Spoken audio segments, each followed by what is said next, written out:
Welcome to Thriving Together, the ESOP Advantage. This podcast offers insights from BDO leaders and highlights the transformative power of employee stock ownership plans. Tune in to learn more about BDO's ESOP and how it is the embodiment of our people-first, purpose-driven culture. Hello, and welcome to the first episode of Thriving Together, the ESOP Advantage. I'm your host today, Kathy Moy, Chief People Officer at BDO, and I'm pleased to be joined by Wayne Berson, BDO's Chief Executive Officer. Welcome, Wayne. Hi, Kathy. I've known Wayne for quite some time, all the way back to when we were both spending all of our time serving our clients as audit partners. BDO CEO since 2012, Wayne has always led with empathy and a people-first mindset. I'm grateful for that, especially since it's that kind of thinking which created my current role. I know firsthand that he's not afraid to take calculated risks that support growth and evolution in times of disruption and uncertainty. The decision to establish an ESOP is the most recent in a series of bold decisions that have been truly transformative for BDO, creating a unique and thriving culture. In today's episode, I'm excited to dive into this change, examine the compelling reasons for this move, and discuss the impact it's expected to have on both our firm and the broader profession. BDO is the first large accounting and advisory organization to become an ESOP company, an innovative and forward-thinking move for our industry. Let's begin by exploring your perspective on this groundbreaking decision, Wayne. Let's get into it. Tell us about the current state of the profession as you see it, and how this influenced BDO's decision to become an ESOP company.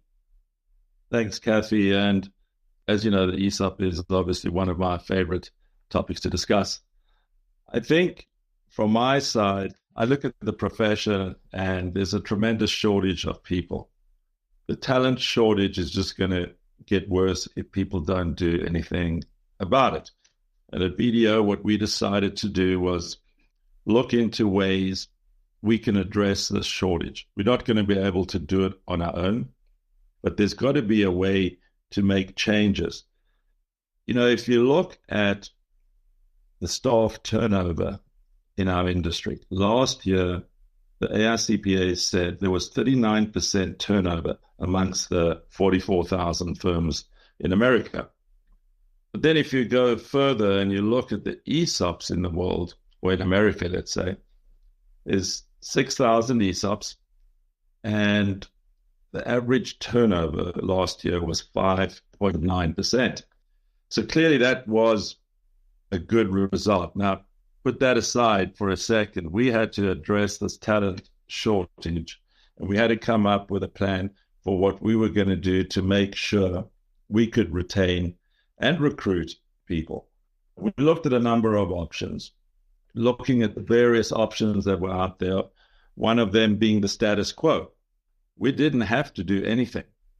But as you know, our executive team is always looking to improve. And one of our core values being move to improve, we have to put our money where our mouth is, right? So we decided to look at all options. Status quo is an option, private equity is an option, sovereign wealth funds an option, family office is an option, Canadian pension plans is an option, and obviously this. But we didn't get to know that right out the gate. So we looked at all these other options, and clearly from a financial point of view, the private equity option was the best of that cluster. You know, if you think about what's happening in our industry today with private equity, there's a lot of movement, a lot of firms selling to private equity.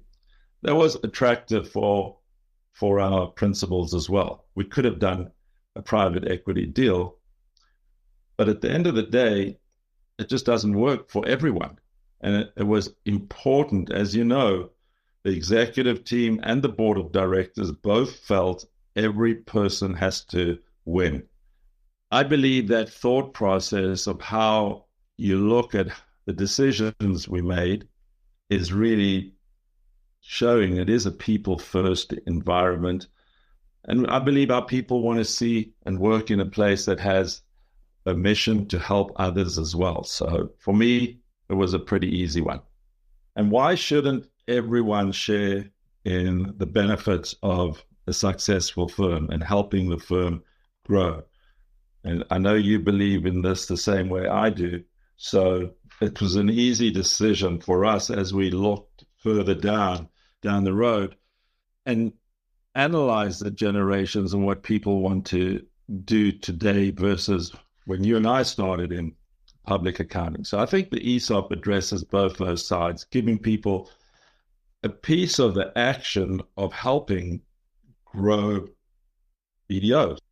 Yeah, thank you for that, Wayne. It's consistent with the way you've thought about a lot of things in the time we've worked together. And even though I lived every day of what you described with you, it's still really powerful for me to hear you encapsulate the message and how we went about what we did.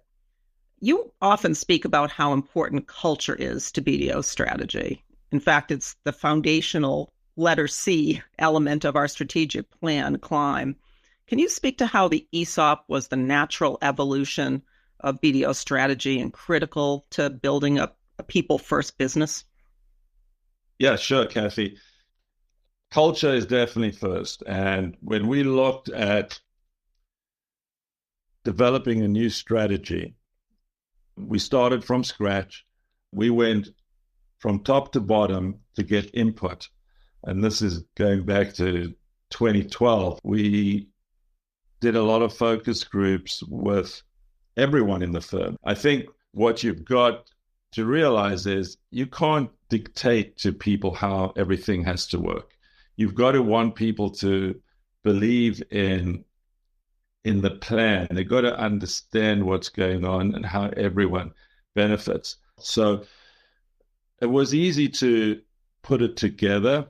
We did these focus groups. We then got all the then partners, now principals, together at the annual meeting, which was in Dallas in November of 2012.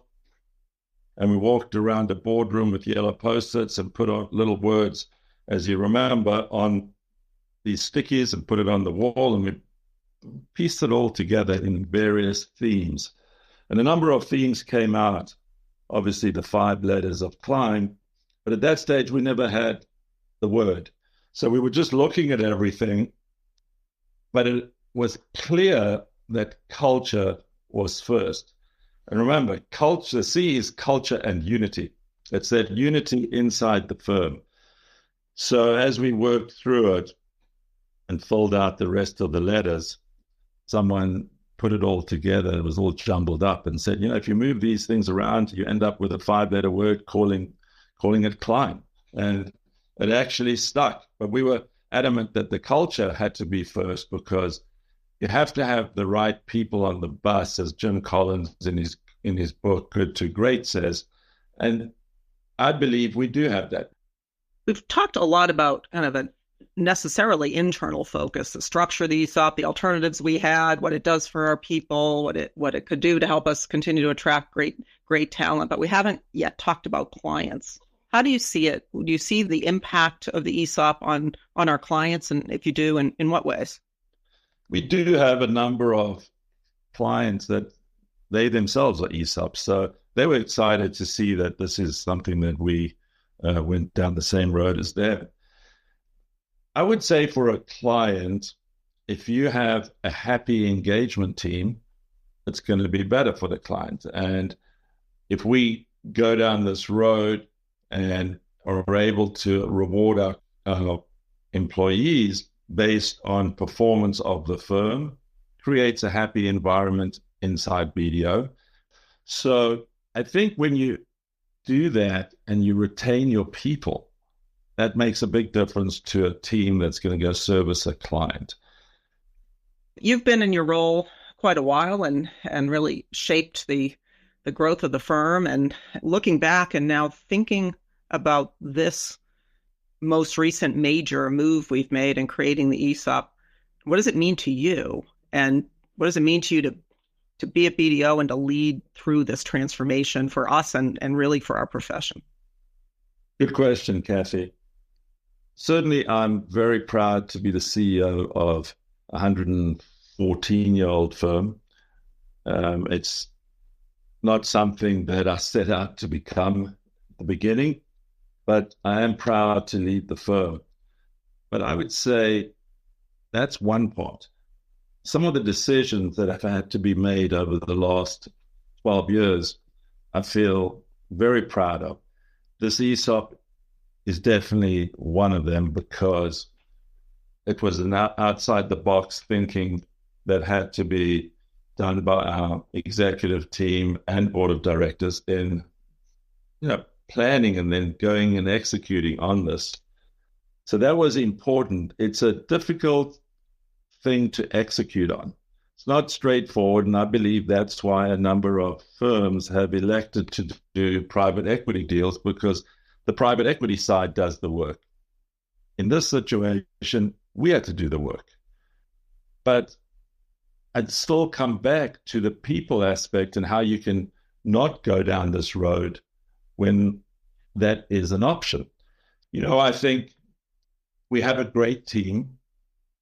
This is not all me. And I believe the team believes in doing the right thing. That makes my job easier. Well, I often say, as I know other members of the executive team and leadership team do, our job is to make your job easier. So that's good if that's how it feels. I appreciate that. Wayne, I want to thank you for offering your insights on BDO's transformative journey and sharing how we together are building a stronger, more resilient, and sustainable future. We appreciate your willingness to share your perspective, and I'm sure our listeners will have a more complete understanding of the reasons behind this transition and the benefits to our people and to our firm. Thanks, Kathy. Thank you for joining us on Thriving Together, the ESOP Advantage podcast.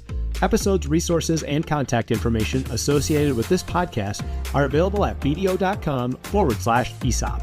Until next time, thank you for listening.